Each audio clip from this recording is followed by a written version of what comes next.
in Europe. And large parts of the country were never actually occupied by the Nazis because of the leftists, the communist partisans.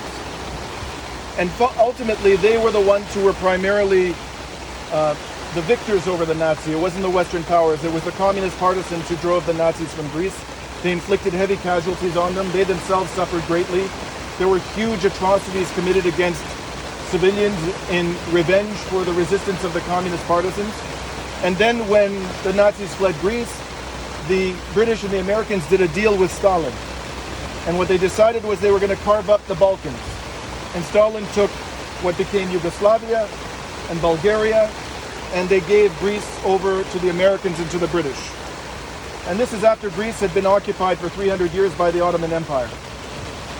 So what did the Americans and the British do? They assembled the right wing, the monarchists, the Nazi collaborators, the neoliberals, and they waged war against the communists for a period of several years. Greece descended into a civil war, and by the 1950s, the country was absolutely destroyed. My parents, who were poor farmers, they had no education, they didn't want to come to Canada. But there was no opportunity for them. And so when the Canadian government offered them an opportunity to come and work here as cheap labor, they got on a boat, they traveled across Europe by land, they got on a boat and they came to Halifax, and they ended up in Ontario, in London, Ontario. My parents stopped here briefly in Montreal where they did menial work, and they became factory workers in the McCormick's factory. And then while I was a young boy, several years after I was born in London, Ontario, the Greeks decided that they wanted to have a leftist government, a social democratic government, not a radical government. But the Americans would not tolerate it. So what did they do? They found themselves a former Nazi collaborator by the name of George Papadopoulos, who was a CIA agent, and they overthrew the social democratic government of Greece, and they installed Papadopoulos as a dictator. And for 8 years, the Greeks had to deal with that monstrosity. A Nazi collaborator became the leader of Greece at the insistence of the Americans because they didn't want a moderately left-wing government.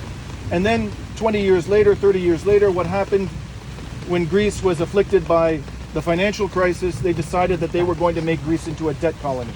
And the IMF and the European Central Bank and the European Commission imposed upon Greece the worst austerity regime that the country has seen, any developed country has seen in the post-World War II period. And today Greece is again an economic basket case because of this inhumane regime. So for me, this very much informs my thinking, and I feel a great deal of sympathy when I see other peoples who have tried to stand up to American hegemony and British hegemony and to say we are going to plot our own way, we are going to be a sovereign nation, how they have been suffered and oppressed by the Western powers. And I feel for that reason a great deal of affinity to the Iranian people. In the 1950s, and no one told me this, I had to discover this by myself. I didn't know that the Iranian people had a democracy in the 1950s because they never talk about this. They never talk about Mohammad Mossadegh. They don't talk about the fact that Mohammad Mossadegh was overthrown because he wanted to nationalize the Anglo-American oil company for the benefit of the Iranian people. No, that part of history has been obliterated. All they talk about, and they don't talk about the fact that the Shah of Iran was supported by Western powers. They only talk about the theocratic regime that came into power and how that regime has stood up, whatever its flaws may be. And I didn't come here to defend that regime or to support that regime, but that government, the government that Iran has today, from my opinion, from my perspective, is a natural consequence of everything that has been done to the Iranian people in the last 50 years, 70 years actually. And when I look at what's happening today to Iran, I feel indignation. When I see the suffering that is being inflicted on the Iranian people by these brutal sanctions, how the Iranian people are being prevented from dealing with the coronavirus crisis, how ordinary Iranians are suffering as a result of attempts by Western governments to overthrow the government of Iran, I feel indignation. And I feel a sense of fraternity with the Iranian people.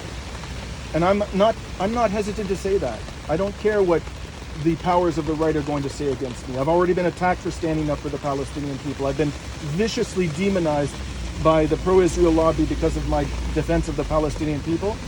And I don't want to become the Green Party leader so badly that I'm going to betray the oppressed. I will not do that under any circumstances. If I cannot win this race ethically and honorably, I would rather lose. And so I've come to the Iranian community around the country, and I know there's a... Thank you. I know there's a diversity of opinion within the Iranian community. I know that there are Iranian Canadians who support the efforts of the United States government to overthrow the government of Iran. I know that there are Iranian Canadians who feel as though Israel is threatened. I myself have interacted with Iranian Canadians who feel as though Iran poses an existential threat to Israel. And I try to point out to them that Israel is the only state in the entire Middle East that has a nuclear arsenal, and that Iran has never been proven to be seeking a nuclear arsenal. And in fact, the Obama administration entered into a nuclear deal with Iran, and the International Atomic Energy Agency certified repeatedly that the government of Iran was complying with that deal. And Trump withdrew from that deal without any justification and began yet again to inflict suffering on the Iranian people, even worse than what had been inflicted on the Iranian people by the Obama administration and by Clinton and by Bush. I do not accept the narrative that we are hearing every day, and I will fight against that narrative. Very good. Now, quite apart from my views about foreign policy, I am a leftist. I don't make any bones about that. I'm strongly progressive. I identify as an eco-socialist. I think that the fundamental cause of the crisis we find ourselves in today is the capitalist system.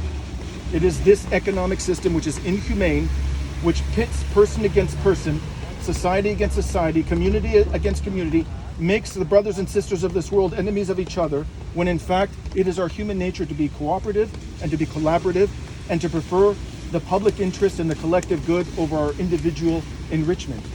We as human beings are not what they are telling us we are. We are fundamentally good, but we have an economic system which is bringing out the worst aspects of human nature rather than bringing out the best aspects of human nature. Yeah. I want to promote an economic system which calls upon us to be the better angels of our human nature, because we can be something special, all of us. So I'm not just an anti-imperialist. I am a socialist, and I will proclaim myself to be a socialist, and I want to join hands with all of the brothers and sisters in the world who want a just world, a peaceful world, a sustainable world. And you don't have to agree with me on everything. Those of us who are leftists, we disagree about many things.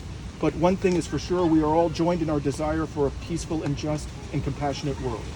And we can overcome our differences. I want to unite the left.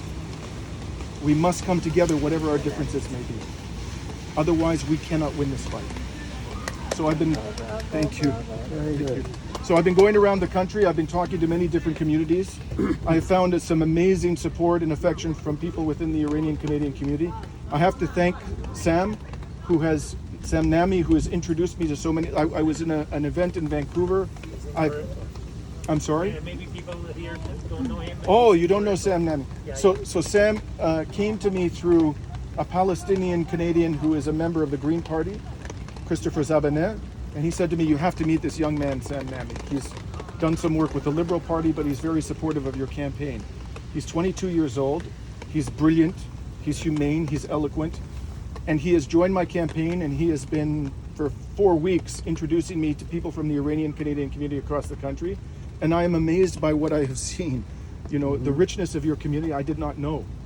I didn't know that there were so many unbelievable people who are so thoughtfully committed to a just society, because this is not what we're being told about the Iranian-Canadian community. And so, Sam, I feel deeply indebted to him for giving me the opportunity to meet you all. I really do. All the way from Vancouver. I had a conversation with 30 people sitting on the lawn in a park in Vancouver. I was so impressed by the quality of the conversation. People from the Iranian community there. And I feel as though, more than ever, that we are brothers and sisters, all of us. So I want to be your ally, and I hope that you will be able to support me in my campaign. Yeah.